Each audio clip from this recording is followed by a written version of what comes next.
yung araw.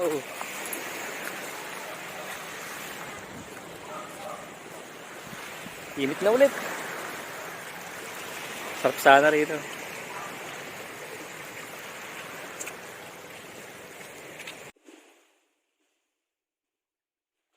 Tapos na namin yung cable na nagko-connect ng Mindanao to Visayas. Dito sa Visayas, sa Cebu. Sa Mindanao naman yung dapitan.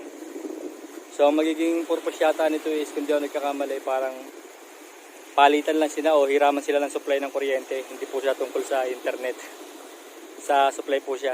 Napansin ko nga nung nasa dapitan kami, madalas din ang brownout. So nagkakaroon ng shortage yata sa supply ng kuryente. So ito ang purpose niya. No? Napakaganda ng plano sa atin ng gobyerno, no? Ako lang sabihin yung trabaho, magiging trabaho nitong interconnection project na to. So napakalaking bagay, no? Dati ang araw, di na uso rito yung brownout sa Pilipinas.